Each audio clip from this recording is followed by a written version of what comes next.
really a dev group mentality. It really came over like, work hard, play hard. When you shifted over, the group that I came across, they weren't drinking. They damn sure weren't drinking excess. I mean, most of them had a standing rule. A lot of the guys in there hadn't drank for over a decade. They used to be party hounds. That's how I knew them. And at a certain point, they realized, like, that doesn't serve me at all. It doesn't make me better. It's not a superfood. All it is risk. You going out getting drunk at a bar at 2:30 in the morning, do you think that makes the team better? No. Then why are you doing it? I don't know. We'll stop doing it. Roger that. Okay. I had a mentor. I don't know if I ever told you that. I had a mentor that everybody looked up to. I mean, he was the physical representation of greatness. Everybody knows it. Everybody knows who this guy is. I'm not going to say his name. The biggest, scariest dude I've ever worked with, ever. He was my boss at the time, and I walked in, and I've never been a guy to wear loud t-shirts. That's never my thing. And I don't know if it was the political climate at the time. I don't know what shirt I was wearing, but I know it was something trash talking Democrats, I guess. I don't remember what the shirt was. I don't know where I got it, but I wore it one day and I walked in the team room. Everybody's in there. He stands up and he looks at me and he goes, "Explain that shirt to me." And I went, "Oh, dude, I don't know." He's like, "Where'd you get it?" And I was like, "Oh, I have no idea." He's like, "You just picked it out of the group of black t-shirts and decided to wear that today?" And I said, "Yeah." And he went, "Let me fucking ask you something. Do you think I'd wear that shirt?" And he started to shift his mindset or his focus a little bit more. His eyes got a little squinty and he leaned forward and he's like, "Do you think I'd wear that shirt?" I went, "No." And he goes, "Do you think he'd wear that shirt?" And the guy he pointed to was the angel of death. I'm like, "No." And he goes, "Do you think he'd wear it?" And he starts pointing around the room and I was like, "No, no, no." And he goes, "Why the do you think you should wear it? You think you're better than us? Everything you do, everything you say, everything you wear, everything that comes out of your mouth represents all of us. Do you think that shirt represents all of us?" I said, "No, I don't." And he goes, "Exactly." And I said, "I'll take it off." He goes, "Oh, I know you'll take it off. Throw it away right now." I pulled my t-shirt off in the middle of that team room and threw it away. Never wore it again. Everything you do, everything you say, everything you tweet, everything you text represents all of us. Are you doing it at the utmost? If you're not, fix yourself. Okay. I love that mentality of the group, checking somebody. Individual needs what needs the group will never go over well. The group is always before yourself. I don't want to put yourself in the firing line, but was there any other situations where you got called out like that in the group?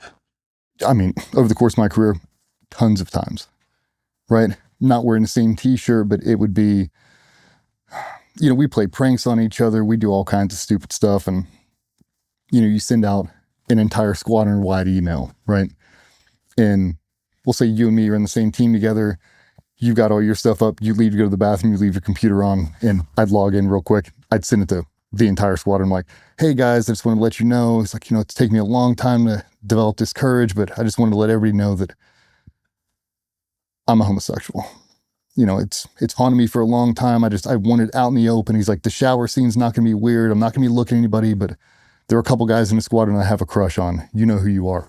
And I hit send. And as soon as I did it, he looks over me, it pops in, and he goes, just shook his head. And I was like, "Oh, they do it to me though. It's like the old guys do it to me." Shook his head. He's like, "What the Okay. I won't do that again." You got to learn it the hard way. And sometimes, you think things will be funny in the moment because they've been funny before. And now because the group you're with, that ain't funny at all. It's just not. There's a common phrase that always get thrown out, "stay on topic." So guys would come in and they're talking about March Madness or something else. And he'd look over and he's like, "I don't know what that has to do with CQB. I don't know what that has to do with jumping. I don't know what that has to do with hostage rescue. I don't know what that has to do with mission planning. I don't know why you're talking about it.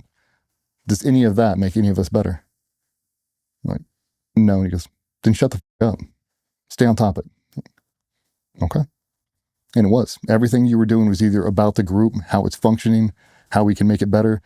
We do family time. Like, we'd all go over to somebody's house and a big gathering. I mean, it was the best of friends, man. I mean, hugs and kisses all the way around. It was very mafia-like. That's what I'm curious at. So was it just in team room that guy's always on? Or like, did he, always talking about training. But so was there? But there was a balance to have a rapport, like a not a rapport. Of course, there's a rapport, but like, did he have banter and jokes, or was it always like, this is what it is? He did very rarely, and it was always at the appropriate time. Always. When it was time to let your hair down, he'd do it first.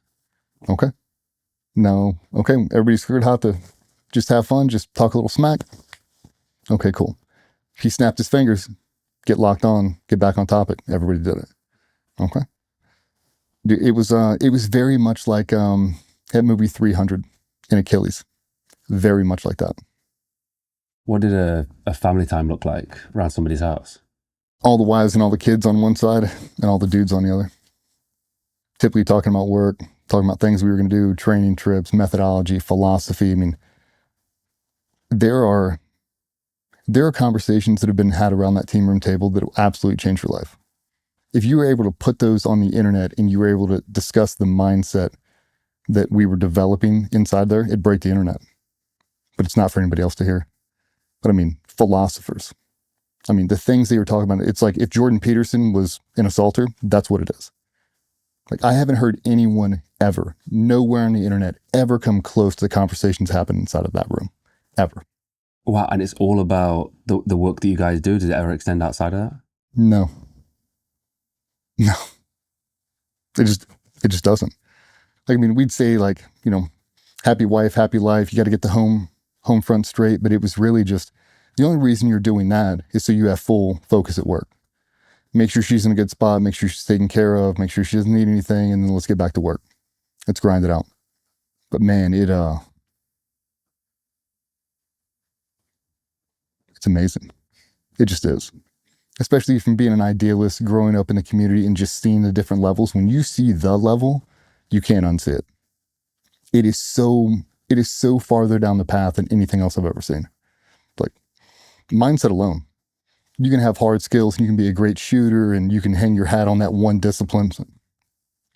I don't have to be the world's best shooter. Not when I can sneak 40 dudes up inside your compound wall. Doesn't matter.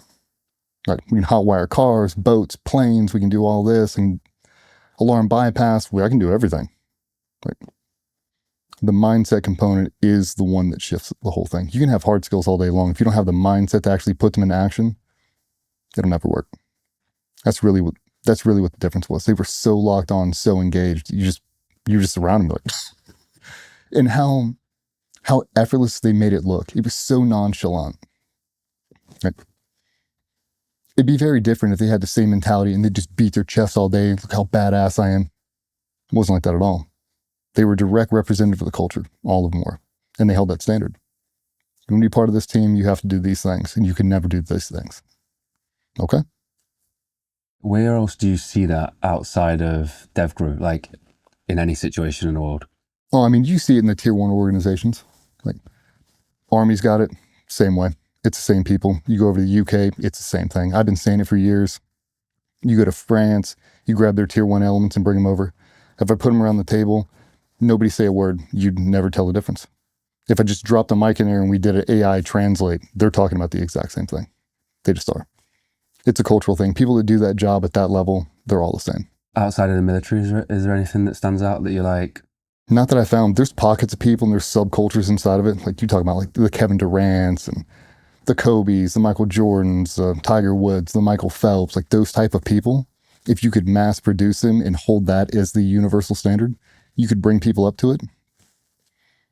But it's very different because nobody's dying in those jobs.